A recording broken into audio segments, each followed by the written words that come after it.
Hello, good afternoon, everyone. I just wanted to jump on real quick just to discuss some things about my staffing agency. So I know so many of you have messaged me, text me, comment on my post. You want to open a staffing agency. Let me tell you something, guys.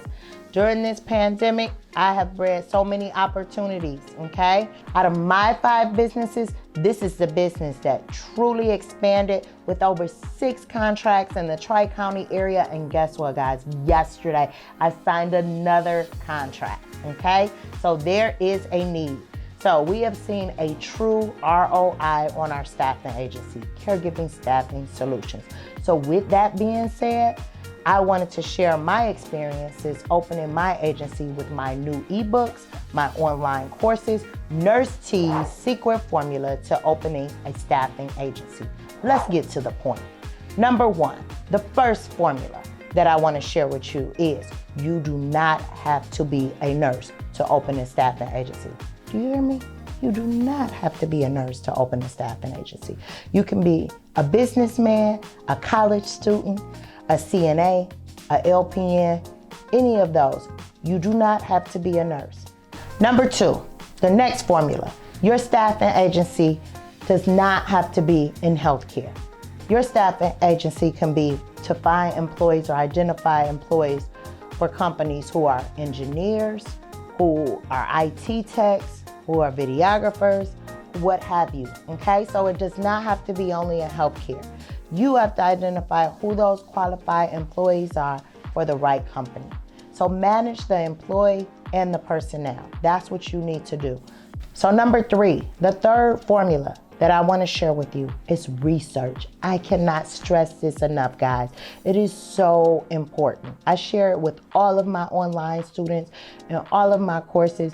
My first module is research. You must do your research, okay? You have to identify your market's needs. You have to understand the supply and demand cycles of your industry. Whatever industry you're in, it has to be a supply and demand cycle. And you know what? You better know it. So you know how you find that out? It's actually in your research. So before you open any business, think about opening it. Go do your research. You got it?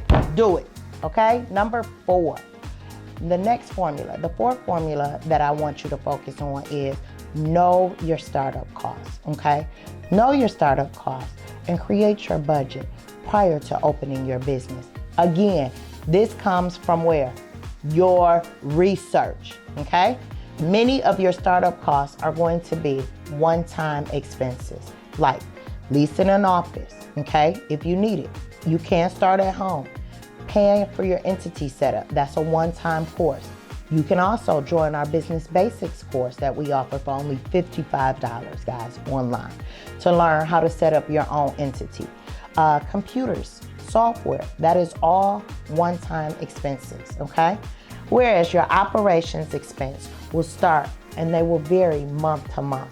These are your expenses that you use to advertise, to get staff. So it may be Indeed, it may be social media ads. Whatever you pay for money to advertise to get your employees, that's gonna vary month to month. Your next variable expense could be paying a scheduler or your staff. Your staff may change, your contracts may change, who knows? But paying a scheduler to start, she may be a part-time employee. And then as your business grows and you expand, she may become an FTE, a full-time employee, okay? Number 5, the next formula I want you to focus on is know and understand your cash flow. I can't stress that enough. Know and understand your cash flow. This is imperative. You got it, guys? Your employees are paid either weekly or bi-weekly, okay? Nobody is really paid monthly in the staffing agencies. So you have to understand and know your cash flow. Your companies pay you every 30 to 60 days, which means this will delay and can cause a major problem if you don't manage the cash flow or the funds properly, okay? So it's all up to you. You cannot mismanage the money and the checks and the funds that are coming in because you have to make sure you have enough even in reserve, because after I submit my contracts, they can tell me it's after the services are rendered. So then that's at the end of the month. Then your MVP can tell you, that they will pay you in a net 30. So that puts you 60 days that you can be in the hole, okay? So we don't want that. So make sure you know your cash flow, you can manage it, and make sure that you're aware and your bookkeeper is working closely with you, because you have to meet payroll. You have to pay those staff, or at least you'll have some major problems on your behind, okay? So you better CYA, cover your you know what. Now you can try to include in your initial contract. So what I do is in my contracts, I will include that I want to be paid within 14 days of the date that they receive their invoice. So every Monday we're sending my facilities invoices out, okay? So we put in our contract that we want to be paid within 14 days. Now some of them, if they don't pay in 14 days, you know, they will pay the late fee. They're facilities, they have the money. So I want you all to understand those were 5 formulas that I have shared with you. What I ask you all to do, please subscribe to this video, like this video, share it, and comment below what you learned from this video. For more information, please visit us at thenurseswhocare.com/course to invest in Nurse T's secret formula to opening a staffing agency or an ebook. Thank you.